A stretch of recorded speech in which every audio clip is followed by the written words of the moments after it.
like a nice to be sure. So, well, thank you for joining us. We're very glad to have you. So I'll go ahead and get started. Sorry, I'm joining a little bit late. But again, we are now in the thick of this series, focused on the politics and policy of COVID-19. Again, I'd like to thank the Department of Political Science and Carolyn Forestier for helping to support this, as well as the Center for Social Science Scholarship for helping to promote it. Oh, and there's Dr. Forestier. So we're very glad to have Dr. Nick Hart with us today. Dr. Hart is the CEO of the Data Coalition and president of the Data Foundation. He has helped to actually craft the milestone foundations for the Evidence-Based Policymaking Act, including the Open Government Data Act. So he is most definitely an expert on all things data, data-driven decision-making, certainly at the federal government level. Prior to joining the Data Coalition, Dr. Hart was the director of the Bipartisan Policy Center's Evidence Project, and actually oversaw the policy and research team that led the development of the commission's final report to Congress and to the president in 2017. He's worked with the White House Office of Management and Budget as a senior analyst and a special assistant, and also worked as a representative on the White House Steering Committee for President Barack Obama's My Brother's Keeper Task Force. So he has certainly done quite a bit of work in evaluation, statistics, science, data privacy, and is also a fellow with the National Academy of Public Administration, which is very amazing, especially given his age at this point. And he serves as an adjunct professor of program evaluation at George Washington University, where he received his PhD from the Trachtenberg School of Public Policy and Administration, and has a master's degree and MPA from Indiana University and a bachelor from Truman State University. So we're very glad to have you. Thank you for making the time, and we're really interested. So we've done a lot now, kind of focused on the politics, right? Trying to understand different governmental levels and which levels of government are most responsible for handling this crisis. But obviously, a big part of this, and a big part of the federal role, is to think about the data and implications that it has around decision making. Thinking about it both in terms of the public health side, economic side, and how the public is reacting. So, we're very interested in your take and look forward to your comments. So thank you. Well, thanks for the introduction. I really like the phrase, think about the data, because surprisingly, this is one of the pieces that often gets lost in the federal discourse when it comes to designing programs, or I mean, I can't even describe how many tens of billions of dollars we spend every year on big IT systems. And, it's easy to kind of lose in the context of when you're prioritizing cybersecurity and all these other important things around the IT infrastructure, that if you can't make meaning out of the data that is on the IT infrastructure, the infrastructure is totally useless. So I want to maybe start with some broad context that's not explicitly about COVID, but sets the stage for where we find ourselves today. And then I'll talk a bit more about some of the COVID dynamics that we are seeing. And as you heard from the introduction from Eric, I have a fairly eclectic background. So a lot of my remarks will be sort of framed by things that I've been personally working on or doing in the last couple of years, but then also really informed by more than a decade of experience working inside the federal government and seeing the good, the bad, and sometimes the really ugly, including about how well or not we actually work with state and local governments. So rewinding about 4 or 5 years, back in 2016, there was this really important effort called the Commission on Evidence-Based Policymaking. And I always like to assume that everybody's heard of this and everybody knows exactly what this commission did. But we find it's not actually one of the sexiest topics out there. And so this wasn't front page of the Washington Post or the New York Times, but it was a really important effort to care about data and to care about this concept of evidence-based policymaking that set the stage for where we find ourselves today. So rewinding a little bit further, back in 2012, the country was in the midst of a budget fight. Then Budget Chairman Paul Ryan and Senate Budget Chairwoman Patty Murray were trying to negotiate a way out of a government shutdown, and it was then the longest shutdown of all time. We've since surpassed that. But Murray and Ryan were interested in actually applying data for some of these wicked problems that we see across the government landscape, and they were really frustrated that some of the basic answers to questions that they had we couldn't answer. And they knew we had the data. They knew the programs were collecting the data, but it wasn't being organized or analyzed in a way that was made useful. And so they committed to each other that regardless of politics, they'd figure out a strategy to do better. And they came up with this bipartisan collaborative solution that was the Evidence Commission. And it took 4 years, and I'm not kidding, it took 4 years to create the commission, to just legislation to say somebody else should study this problem. And that is an indicator that some of this stuff around data is actually very, very hard to accomplish and navigate inside the federal landscape. And there are a lot of reasons why that is true. Some of it's politics, some of it's privacy related, some of it's just it's a difference in the norms that we know and understand.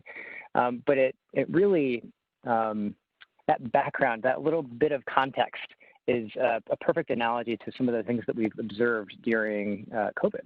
So they got this commission up and running. It was created by legislation. There were 15 politically appointed members, Republicans and Democrats, some appointed by then President Obama, and then by what we call the Four Corners, Republicans and Democrats across Congress.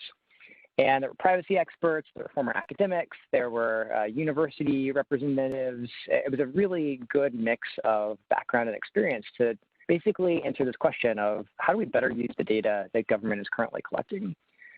This commission spent a year studying the problem, covered a whole host of different topics, everything from environmental to economic to public health.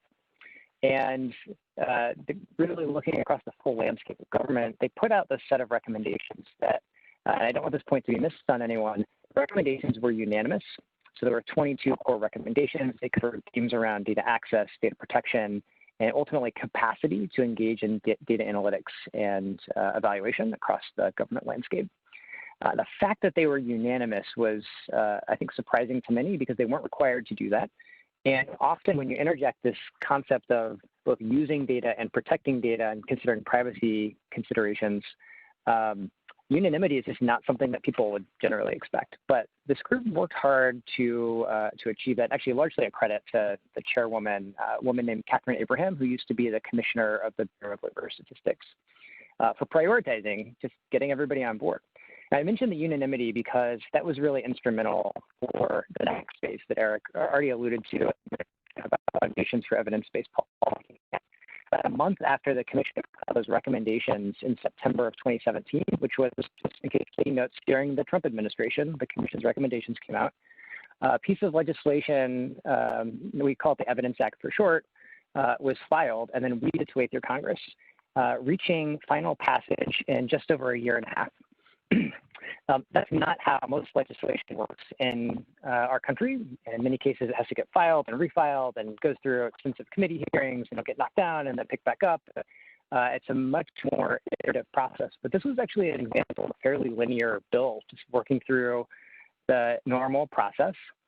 And I apologize if my audio is cutting out. I'm actually not sure that there's anything I can do to fix that. If it's really bad, wave at me and I'll switch my computer to my computer audio, which I'm not sure will be any better. So the legislation passed Congress and was signed by the current president, President Trump, in the beginning of 2019. So that bill basically created an infrastructure that's totally new. It's one that we have never seen inside the federal government, but we're operationalizing as we speak. And if we had waited 4 more years somehow magically to have a pandemic, we would have been in a much better position to respond to some of the challenges because of this legislation.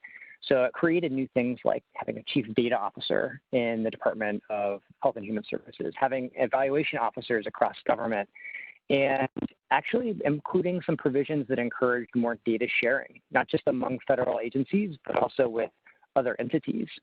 And this was all about establishing a framework that we could better data we're already collecting to answer these really challenging questions. Okay, so I mentioned those pieces because that's the legal framework that we find ourselves in. In addition to that, the current administration, the Trump administration, had for multiple years been developing what's called a federal data strategy. So this is administratively looking at things that they could do to improve capacity, capability for using data. This is an incredibly apolitical activity. And in fact, I would be surprised to learn if the president actually knows what it is. And this is not a critique about the president, but more about like, it just didn't rise to that level. This is something that many federal staff across agencies work together to develop with outsider input, those in industry, academia, nonprofits. And they basically created this 10-year plan for better using data. Okay, you're noticing a theme here, right? So that plan was put out last year in 2020. We're currently operating under its first year, a 2021 action plan. And so the timing again here is somewhat unfortunate that it hasn't come to fruition. It hasn't been able to be fully implemented as it was intended. And so we haven't been able to achieve the outcomes in many cases that were intended in that strategy. So the data strategy, the Evidence Act, the Open Government Data Act, which is encouraging more open data, these are sort of foundational pillars that in the federal landscape allow us to be somewhat optimistic about where a lot of the data work is going. Okay, having said all of that, what we are watching right now is not just a public health tragedy. From a data perspective, it is really, and I say this just genuinely, it's horrifying that we're watching in real time some of the challenges that many of us have been working on and talking about for decades manifest in reality. And that is not a critique of any person. That is a critique of the system.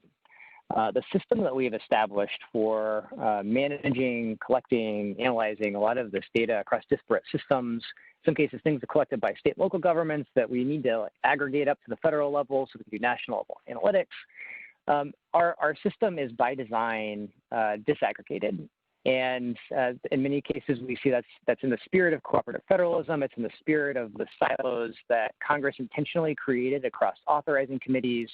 But it makes it really hard to do the analysis that you need when there's just this major, all-consuming problem facing the country, because we're still bound by the laws that have been put in place. We know that there are gaps in the infrastructure itself. So we don't always have the people or the systems, as I was alluding to some of the IT systems. And while I can critique IT infrastructure, it is true in some cases we just don't have, we still have systems that are operating on COBOL, as many of you probably don't know of. It's a very old coding language that got to pull people out of retirement to figure out how to use it. And that presents a real challenge across many governments. We rely on an infrastructure that many of you have probably now heard of because you see it in the newspapers every day for tracking deaths. The vital records system is something that was created a very long time ago by the CDC, and it's actually a series of contracts with every state and some county governments. And it's so that we had a ability to annually look at major trends that were happening. Okay, well now we want that data to not be annual. We want it to be daily or hourly. And so, it's interesting. You can see what happens on weekends if you look at the daily reports in the Washington Post or New York Times or some of the other sources of where this is showing up, because you see big gaps. And it's not like that's necessarily saying that fewer people actually passed away on a given day. It's saying that the people who had to manually put it in the system weren't there to process it. This highlights a major data quality gap that we have. And it's not just about this particular system, but it's an example of what is very pervasive, is that this kind of infrastructure was designed for a very slow cadence and periodicity of reporting. It's the same challenge that much of the federal statistical system is designed around, where the Census Bureau has many surveys that are annual or triennial in some cases. And And then, of course, we do the census every 10 years. And so the burden to get those right and that cadence is very important, but we just need information so much faster now. This is maybe true even in the absence of a pandemic, but the pandemic has truly highlighted this, where back in April, if you can remember that long ago, or May, we wanted to know immediately what was happening in the economy, what was happening across the different behavioral possibilities that families were taking, whether it was about employment or public health mitigation behaviors. And we just didn't have a federal government infrastructure set up at the time that could collect that quickly and get the kind of information that we needed. Okay, other barriers, just to mention before I talk about some of the more positive things. Politics is, of course, an important theme that I'm sure you've talked about and has come across in many parts of your dialogues, but it's real. All of our data collection exercises in government are ultimately political at the end of the day. It's a political choice. What data you decide to collect, political choice, when you have to determine what it means. So for as optimistic and rosy as I was in setting the stage around evidence-based policymaking and mentioning Patty Murray and Paul Ryan and their great bipartisan partnership, they don't disagree on what the data mean. And they can agree that to collect certain information, they can agree that we should spend money and allocate resources to an infrastructure.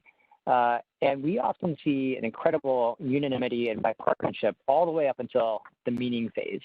And so that's an incredible challenge that for those of us that work in the evidence-based policymaking space is one that we haven't perfected. We haven't figured out how to allocate the knowledge brokers, the intermediaries, the translators that can help distill meaning across all of this data. And it's an incredibly challenging problem that in the spirit of the pandemic, there's so much information that's now out there.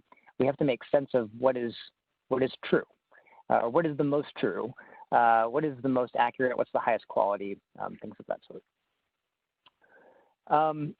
So let me maybe spend a few minutes on some positive things that have happened that address some of these challenges that we saw very early on and are still seeing today.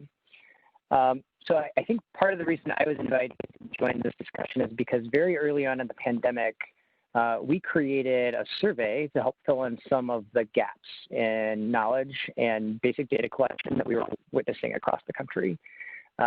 This was actually a survey that started by pure accident. Somebody posted something on Twitter, and then 48 hours later, we had money, and we were a week later out in the field. So it was a very fast endeavor, and it's now totally clear to me why you should never design surveys that fast. But we call it the COVID Impact Survey. You can check it out at covid-impact.org.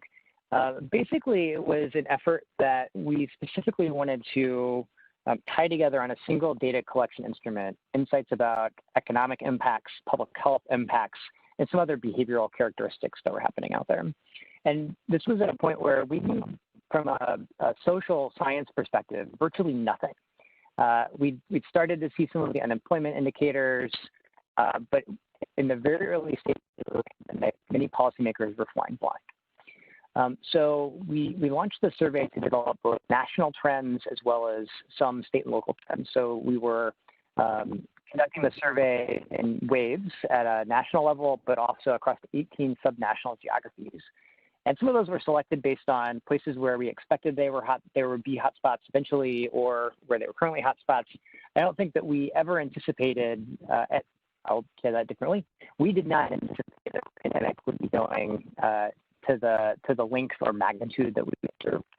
In fact, we might have made some different design choices had we known that. And so our survey was very expensive. That's why I say it that way, because we are not currently in the field. We ran out of money. But the survey itself, one of our goals was to try to get data back to federal policymakers, back to state and local policymakers, as well as researchers. And so we specifically made it a goal to produce as much open data as we possibly could. So unlike many polls, election polls and things of that sort that you see out there, we did exactly what the federal statistical system does. We produced de-identified public use data files, in addition to some fairly extensive crosstabs and synopses. You may have seen the survey results, whether you realize it or not, some of the early information in the pandemic about food insecurity, mental health, anxiety, unemployment across certain subgroups. That was all coming out of our waves of our survey. And that was in part due to a partnership we had with the Associated Press. And so in many ways, we accomplished precisely what our goal was, which was rapid dissemination of insights about these major problems that we were facing. We also learned things that we didn't expect. For example, if you stratify the data from the survey by race and ethnicity, the impacts are just phenomenally significant for certain minority populations and certain age demographics. And I find that to be very disheartening and on the one hand, but on the other hand, it helps us design policy solutions that can address those. So whether you're in one of the state and local governments or even thinking about this at the national level, it's hard to design a policy when you're just flying blind. So some of this was directly used as an input for thinking about the SNAP benefits and emergency benefits and things of that sort. In parallel to our effort, we also were engaged in supporting the Census Bureau and launching what might be its fastest ever produced new data collection. And I hope that some of you have come across this survey called the Household Pulse Survey. But this is a very incredibly large survey that the Census Bureau is doing on a weekly periodicity, which is not something the Census Bureau does. Most of their surveys that they consider fast are done on a monthly basis and come from just a couple of basic data collections. So the Household Pulse Survey was operating in a very similar vein, produce insights that are relevant for decision makers, though because it came through the federal government, they were slightly more constrained in some ways on what questions and the number of questions and the framework that they could use in launching the survey. That said, it's an incredibly valuable data set. So I think we'll be using this in social sciences for decades to come to understand the impacts of the pandemic. One thing that I'll just mention that's really cool about the survey, they consider it an experimental product of the Census Bureau, and that's because for the first time ever, they used text messaging and emails to do survey respondent recruitment, not something the federal statistical system has historically done. And so this is a really incredible example of innovations in a time of national emergency that you can see inside government. It's not about politics. It's about those who want to produce the insights that are needed for those who are making decisions, whether they're politicians or appointees or just career civil servants. And that's exactly what the Census Bureau effort did. So really just phenomenal job over at the Census team in producing that product. They've also, just as a point of reference, launched something called the, I get the name right, the Establishment Pulse Survey, which is, or the Business Pulse Survey, which is about business establishments. So if you're working in economics, it's yet another really valuable resource for you. Okay, so the Census Bureau COVID Impact Survey, I would be remiss just in the spirit of innovation, all of the other data collection efforts that we're currently witnessing. Things that are happening at Hopkins, which I'm sure everybody has been to the Hopkins website at some point in the last 6 or 7 months. The COVID tracking project, it's such an extensive list.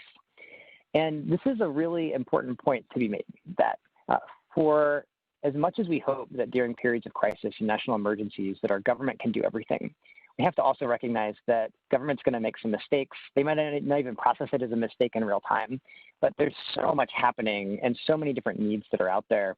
It's really encouraging for people like me to see what can happen in the private sector or in civil society to fill in gaps at a much higher, faster cadence than government can sometimes move. And there are reasons why government sometimes moves a little slower than we need it to. So full circle back to the commentary I started with about privacy. The federal government has really incredibly strict privacy laws that affect what and how we collect and manage certain kinds of data. And this is not to say that those in the private sector don't abide by the same principles, practices, but there's a reason we want our government to have those strict procedures in place. Sometimes it slows down data collection. There's a law called the Paperwork Reduction Act, which don't have to remember. Most people in federal government have a love-hate relationship with it because they know it as something that they have to do to start a new data collection, but it's something that also slows down anything they want to do when it comes to data. it's there because we've set as a priority in the federal government that we want to ensure that anytime we're doing data collections, we're prioritizing and considering what the value of that information is back to the American public. So the chance to stop, consider, weigh the value, do a kind of think about it as a cost-benefit analysis around data collection before proceeding. And that includes privacy impact assessments as an intersection there, as well as some kind of economic rationale. Okay, so there is a lot happening in the federal government space, more on the policy frontier, including some legislation that's being floated, some that's already been passed in one chamber or another. And I'm happy to talk more about this in the Q&A and just kind of hone in on what folks are most interested in. But I'll mention two kind of cool things. One is in the House passed HEROES Act. So this is the bill. It's gotten a fair amount of political controversy, but there are some really fascinating themes around data that are incorporated, including a lot of money for filling in some of those infrastructure gaps that currently exist. Who knows where that legislation is ultimately going to go? Tracking the news on a daily basis right now, it's a little bit of a wild card that we'll see in the next few weeks what happens. And that language, and the reason I mention it is because it wasn't political. It was very bipartisan, and some of the folks who proposed it were not even data experts. They just rapidly learned about some of the problems that people were facing in addressing the questions that they had and the things that they wanted to know in real time. And they became champions of trying to advocate for improvements to that infrastructure. Another example of that is something called the Health Statistics Act. And this is a perfect example also of what I just said, except it focuses on a fairly technical and technocratic kind of detail, the concept of data standards. So you all know data standards from things like zip codes or FIPS codes. If you've done any data modeling, we run across data standards on a pretty routine basis for core data where we know we need to have common meaning across wherever it's being collected, wherever it's being reported, and wherever it's being analyzed. We struggle with that when it comes to public health, including the vital record system, in fact. And the infrastructure around some themes in economic analysis we currently want improved standards for that we don't have. The Health Statistics Act sets up a process to very rapidly begin to apply more data standards to basic data collection, but it specifically is focused on when we're looking at state and local governments or hospital reporting, and we know we need to aggregate up so that at a national level and a regional level, we can understand what's going on instead of trying to guess. So it's not very often that Congress focuses on this very technical concept of data standards, but the fact that there's this recognition that sometimes you actually need your data to mean the same thing when it's collected across different systems or jurisdictions is sort of an encouraging. I mean, I'm kind of a nerdy data person when you get into it. It's nice to see that folks are really focusing on some of the basic problems that we're now really struggling with, but in the absence of somebody saying that you've got to fix this, it's not likely that we'll see any big changes. So I could rattle on all day, but I maybe want to stop here just with an eye on the clock and say I'm happy to answer any questions folks have, including politics, data, IT, privacy. Look forward to the discussion. Great. Well, thank you very much, Nick. And you're such a wealth of knowledge. So I am going to open it up to questions, and I'll just kind of lead off to get us started. It's interesting when we think about the role that data plays in the context of addressing something like COVID-19, because as you noted, there are a lot of different groups, organizations that have collected data. And if in thinking about kind of going forward, if you as, the expert within this area could sort of do one thing or one or two things, what would it be? And part of what I also want to say here is, is it actually collecting more data? Is it thinking about the data that's already there and, getting it and narrowing it to policy experts in a way that it can actually inform decision making? Or is it something else entirely, right? So you've set me up for an impossible task of saying that there is one thing, because I genuinely don't think it's one thing. I think it's a constellation of factors that need to be addressed in parallel. So you all have read stories about a system called HHS Protect and the controversy that was created at HHS when, in the midst of the pandemic, they tried to change the reporting infrastructure for hospitals, maybe without consulting hospitals to the degree they probably should have. It's hard to be hypercritical of that decision other than the lack of transparency that it demonstrated, because we've known for a decade that HHS's ability to share its own administrative data internally is incredibly challenging. The systems are incredibly fragmented, and this is notwithstanding a decade of work trying to solve that problem. If you're outside government, you look at that and you say, like, that's bonkers. Why is this so hard? But it's because they're all operating under different laws. And there's no overarching organic framework that says you must share your data with each other on this thing, except for the Evidence Act, which actually created that capability in certain circumstances with a very stringent set of privacy safeguards.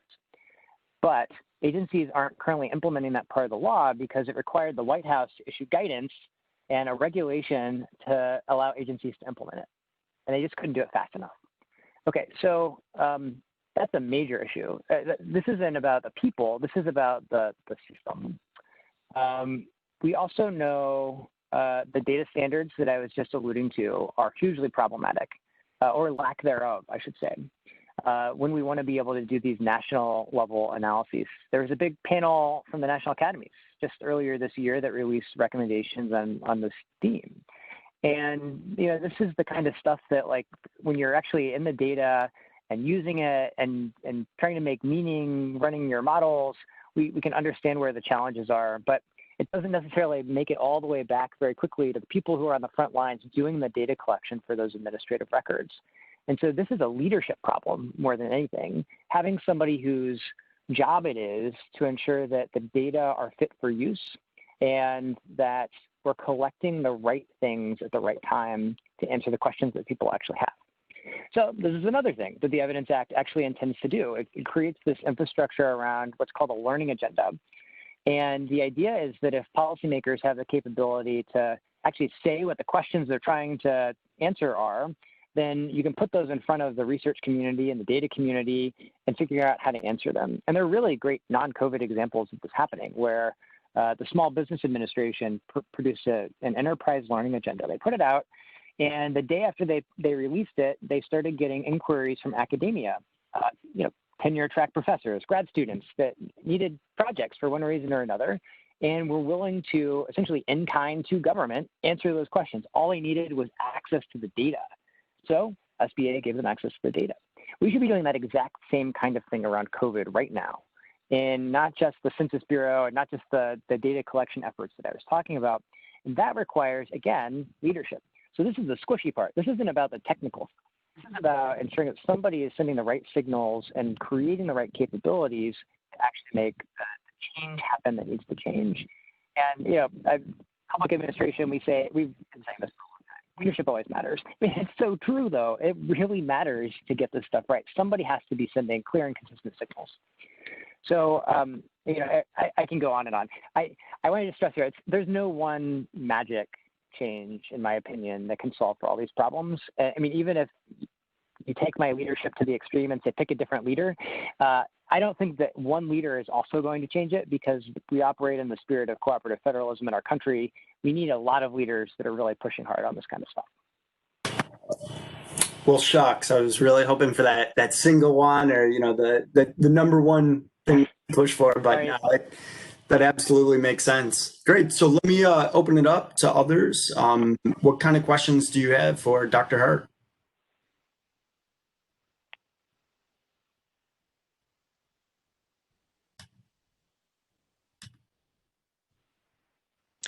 Hi, this is Lori Bean. Thank you so much, Nick and Eric. This is an amazing event.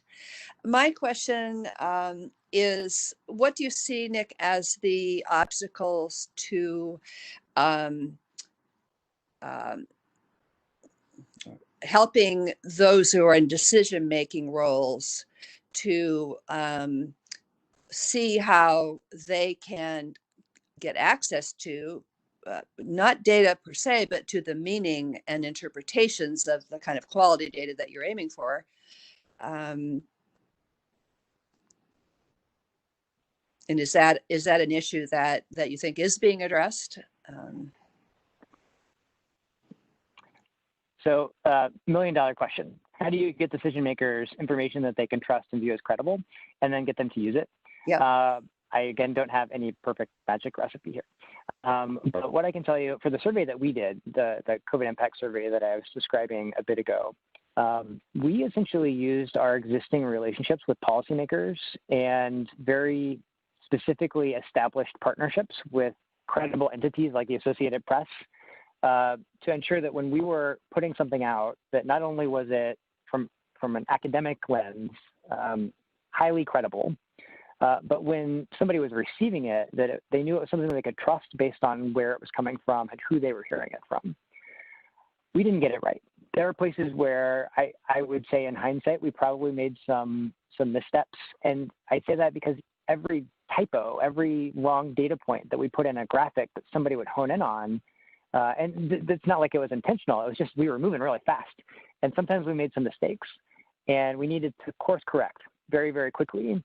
That's not the way that most of our putting on an academic hat. That's not how we operate. And so I think there were probably places where we could have just done better with our QA/QC. But that doesn't really affect whether the decision maker is actually going to use the data. The other problem that we very quickly realized was that folks in Congress were getting information from all over the place. Folks in governor's offices, mayor's offices that we were in touch with, even some of our partner organizations, folks like the National Governors Association, they were so quickly trying to figure out, okay, where do we get data and information that we can send to people, and how do we know who to trust, and how can they translate it in a way that's meaningful enough to help people figure out what to do? Well, when we were doing some of our first wave, in fact, of that data collection, we couldn't tell people what to do with it. We didn't know because it was all new to us. And we also didn't know where everybody was. Everybody was in this chaotic point of, do you issue mandates for this? Do you shut down this? Do you, what do we do? Probably the most impactful way that we've been able to use that exercise in data collection to make a real difference is actually by working directly with the CDC. So the CDC has a series of task forces that they've established that are run often very quietly behind the scenes by their civil servant career staff. And I mentioned some of the race ethnicity stratification that we did. And there's a whole team, a whole task force that's specifically looking at issues around race and ethnicity and studying the major disparities. So we worked really closely with that team because we realized that that's one of the areas that we could have a distinct, meaningful impact well beyond the things that we sort of issued as our headlines and trying to get stuff out to the public and the governors and yada, yada. But when the CDC team would be able to sort of take that and then they're developing their MMWRs to put out as kind of broader statements, that matters. And that's a way of disseminating that we actually didn't even envision when we started the project.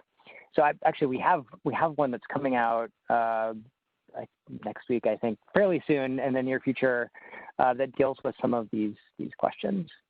But this is your question is an incredibly difficult one to answer, and we've always known policymakers have a lot of difficult choices to make on the information that they get. Sometimes they rely on their staff. Sometimes they rely on who the intermediary is. Sometimes they rely on existing partnerships or knowledge. Reputations, things of that sort. But when it came to COVID, who did you go to? At the beginning, everybody knew Hopkins, but there were so many other people out there producing rapid insights. And so, this is probably for years going to be a really interesting case study to look at of exactly this question of how decision makers got the information that they were actually using. And also probably worth noting here that there's a fair amount of misinformation, disinformation that still exists on all of these things. And so for whether Republican or Democrat, those who really want to be able to use the evidence that exists to make good decisions, they still have the same challenge of they're getting bombarded. And so I don't envy them. But I also, I would love to be able to give a better answer to your question other than to say, I think this is going to be, it is really hard. And much of the work that we've done about the use of evidence in policymaking never focused on when you had to move this fast. It was always when you could do the sort of rational choice decision-making, very linear processes, assume you had perfect information, even when we know that assumption is not true. But none of the literature about evidence use and data use or science-based policymaking, whatever the construct is that you're looking at, ever really focused on what do you do when you need to make a decision and you know nothing in a week or a day or an hour. And I think we're going to learn a lot. I hope. Yeah, that's a great point. You know, I'm sorry. Was someone else jumping in? I was just going to say, I'm reminded of the situation around the American Community Survey, where senators were basically saying they wanted to, get rid of it, not realizing that they were actually relying on some of the data on their own websites and all the ways that it's impacted. And that's something that, we've had for some time, and we can take a more rational, comprehensive approach and don't have to deal in this realm where things are constantly changing and there's a lot of information out there. So very good question, Lori, and thanks for the answer. Let me open it up, and maybe there's follow-up questions or others that individuals would like to ask. Hello, this is Josh. Thank you, Dr. Hart, for joining us. And my question is, I know you talked about like working I guess domestically, like in America, like federally. So my question is, have you worked like overseas or like in South America or Latin America, regarding with I guess sharing data and just seeing how other like world leaders use the data and interpret the data? So full disclosure, I have not worked overseas, but I've worked with a lot of international organizations and other countries, including back in the Evidence Commission experience. There's an important nuance that is relevant to just say at the top, that every country's data capabilities, data laws, privacy laws are going to look different. The same thing is true across states in the United States. We have more than 3,000 privacy laws in the United States. So there's no one magic answer to any of these data challenges when you start looking at other countries. And one thing that we've seen that's kind of interesting is there are countries like the Netherlands where if you want to do fun research, answer really tough questions using a combination of private sector and government data, go to the Netherlands, because they have an incredibly robust data infrastructure built on a single federal or national statistical agency and laws that require the private sector to share data with said statistical agency. Whew. Okay, now picture that happening in the United States. Right, so we're never going to have some of the same capabilities that exist in other countries, but we can have things that are ways of cobbling together an infrastructure that makes sense. Eric knows, I've been talking about this idea of having a national security data service for the United States for the last 4 or 5 years, and it's a way of applying state-of-the-art privacy technologies, being able to do data analysis where you don't really care about the individual person per se, you care about the group, the statistical analysis. And so you can abide by pledges of confidentiality without publicly releasing anything about individuals. It's a very difficult thing to explain to policymakers and have to create this, to my parents who have to think about okay, privacy matters to me, but somebody's got my data. I don't understand, necessarily how you do all these things. But the Netherlands and other countries are really good examples of where they figured out how to solve for some of those challenges by being transparent, incredibly transparent. Unrelated example, Scandinavia, you can go to libraries and look up your neighbor's income. All right, well, imagine that happening in the United States. If you're not a working in education or civil servants or working in a nonprofit, we don't have a public reporting mechanism that says you shall provide your income publicly, and there are a lot of reasons for that. And just in my opinion, we will probably never have that. So if you're thinking about research in that space, don't get too excited. But we have built a lot of safeguards around income and earnings data. But when you use that as a proxy of quality of life, or you want to know about major changes that are happening because of a recession or depression or a pandemic, whatever it may be, it's very difficult to quickly get access to that information because we created processes that were built around protecting it, not using it. So there are lots of things that we can learn from other countries, but we also have to contextualize them with what we philosophically, ideologically, ethically believe in our own country. So that said, I'm a huge fan of what other countries are doing. I've learned a ton from different corners of Europe, some of the G20 countries, OECD, even in the Pan American groups, the World Bank. There's some really fascinating work happening around data. So if you have international interests, there's plenty to do out there. Yeah, thank you for mentioning that too. Certainly for those of you that are interested also in academia, what we're seeing right now is a lot of public administration, public management, scholarship focused on, the Scandinavian countries and the Netherlands because of the rich data that they have down to the individual level. So I think we're, collectively starting to get a much better sense of what's happening there. And oftentimes scholars are hoping it translates here. But, short of having that culture, it's tough to do that. So, yeah, thanks for addressing that. Are there other questions? I'm curious, Dr. Hart, and you can answer this question tactfully if you want to. What do you think of the census being sort of hurried up or ended before it was scheduled to?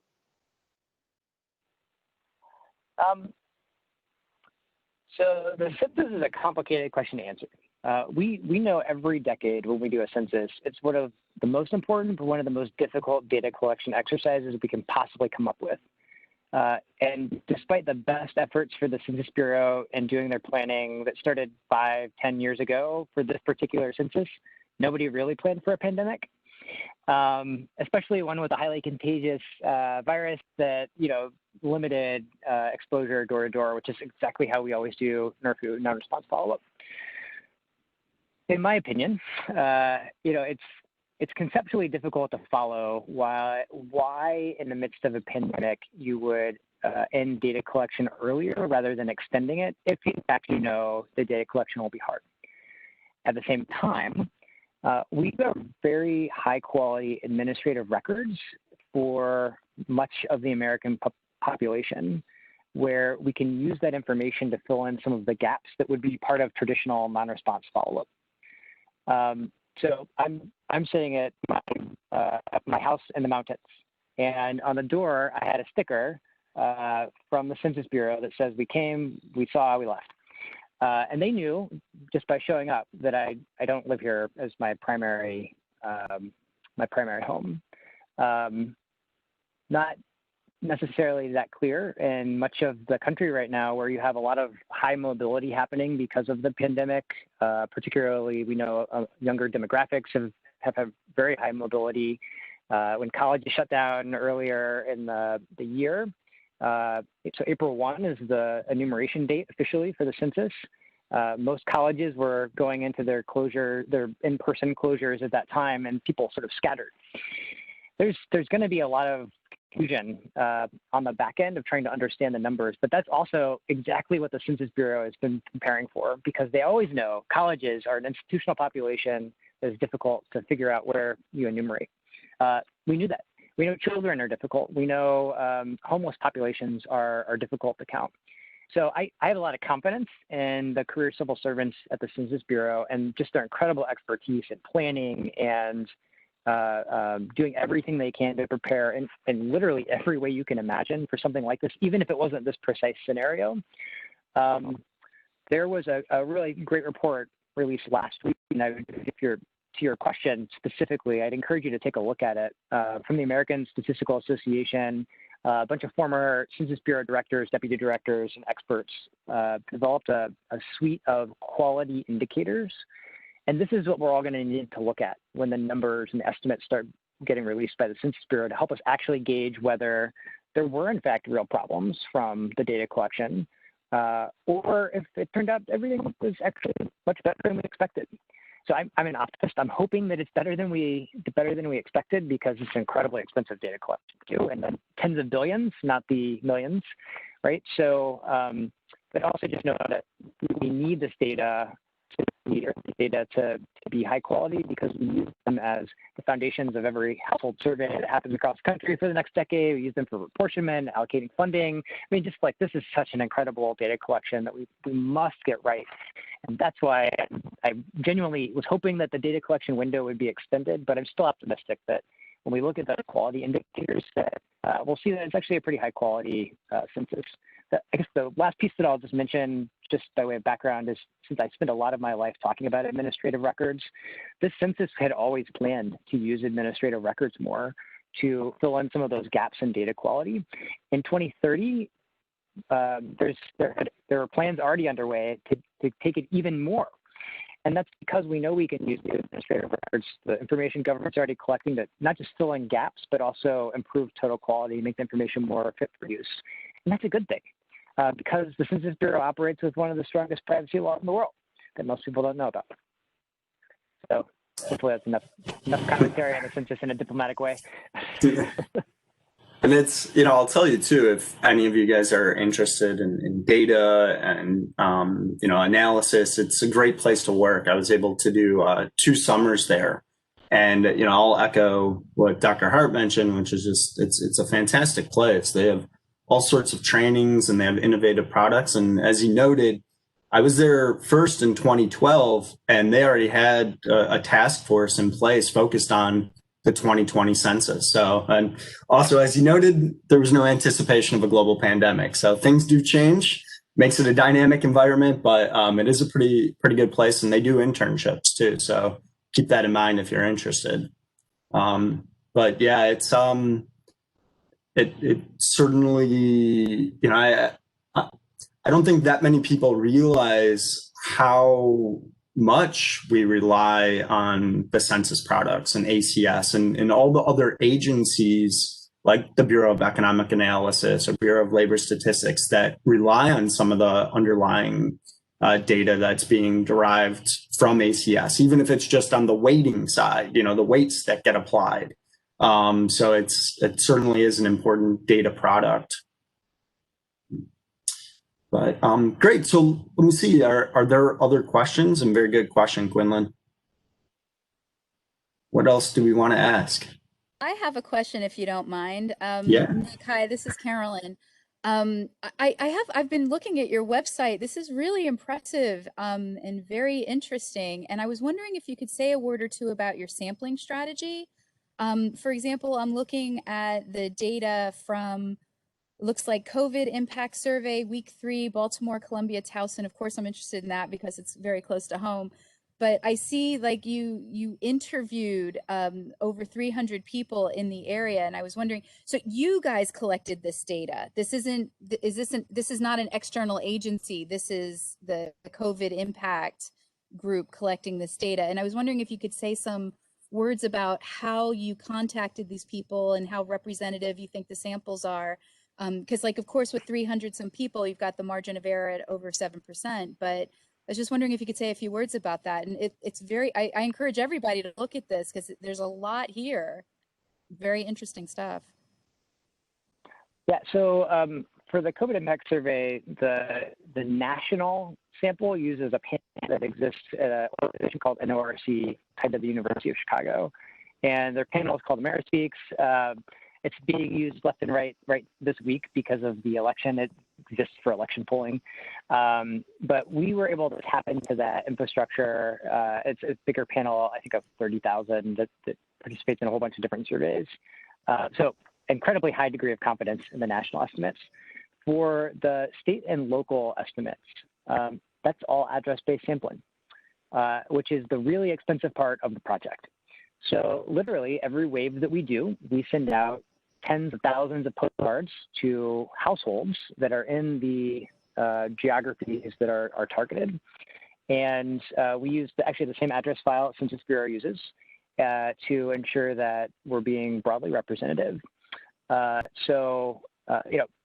Not everybody who gets a postcard responds, unfortunately, but we had a target number of what we call completes that we aimed for in every wave across each one of the jurisdictions. And some of the jurisdictions we did not hit our targets, which drove some margins of error a bit higher. But along with that, we had a good confidence in the address-based sampling. We were able to use established frameworks to apply certain survey weights to the data set. It's all transparently available in the de-identified data. But across the three waves, the three published waves, when you pool the data, you can really start going into great detail of the geographic specific subgroups, which is really fascinating. So, hopefully it'll be a useful data set. We specifically prioritize spending a lot of money on address-based sampling because, if you remember very early in the pandemic, there were a lot of people doing web-based collections. We didn't really know what the bias was. It was just unknown. Go to Facebook, take the survey, and just unknown bias. Actually, we know the Facebook youth community is biased to start with. So there were some really large private sector universities, big names that were doing surveys like this and getting headlines. They were headline driven. We were prioritizing getting people as accurate and reliable and valid information as we possibly could.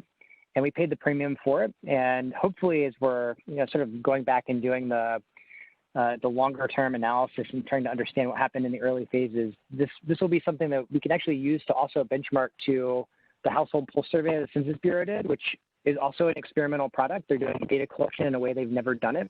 So they can use our survey, which follows their traditional data collection approach, and use that as a measure of where their biases are on certain questions that overlap.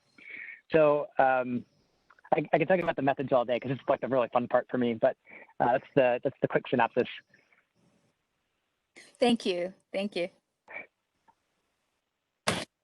Hey, Nick, I remember reaching out to you pretty early on and asking whether anyone had coupled the surveys, these kind of demographic surveys asking about, people's behaviors and economics with any actual tests, right? Like COVID-based tests.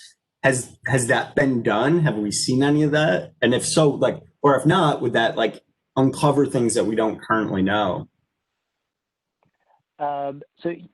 Yes, it would. We had in fact designed part of our approach to couple with testing, and we had labs ready to do it. But it was at the same time period, there was a great deal of controversy about tests and false positives, false negatives, general quality, speed, all those kinds of things. And so we have not actually done that, but there are a couple of projects that I know around the country that have done things that look very similar to that on a localized basis. Really cool project out in Corvallis, Oregon, where they actually tested the entire community through a team at, I think it's Oregon State. And, I think we're probably going to see more projects in that spirit as we go forward now that our positivity rate is upwards of 2% just over the 7-month period. But as of right now, the Census Bureau, as far as I know, has no plans to add that as a component of their survey. And there's a real power in being able to connect those. We had questions on our instrument about whether you or a family member had tested positive, but it was self-reported, not based on the test. And as we all know, some error there. But yeah, I'm a big believer. If somebody can do it, it would be fascinating. Yeah, I think even having the response rate and knowing what the level of bias is in terms of who would be willing to get tested, having some of those factors ahead of time would actually be really interesting. Let alone connecting those two. So, okay, well, I had hoped someone would have it. I think we should find ways to get money to the Data Foundation to connect those things. So, well, I know we are at time, so we certainly appreciate your willingness to come here today and share all of your knowledge on, well, I'm sure there's much more, but your knowledge around COVID-19 and data. So we thank you very much. And I'll certainly stick around a little bit if anyone has any particular questions. What I will mention is we will have a speaker next week who's the president of the International Economic Development Council, talking about the economic implications. But we also have a speaker on Wednesday who's also going to focus on data and how it's used in terms of framing. So Dr. Aaron Delat is going to talk about bureaucratic responses as a result of different frames to data, which should be kind of interesting coming off of this conversation. So, so that will be on Wednesday during our normal class session. So, all right. Thank you again, Dr. Hart. Definitely appreciate your time. All right. Thanks, everyone. Thanks for the great questions. All right. Take care and keep up the good work. All right. Thanks. That's it.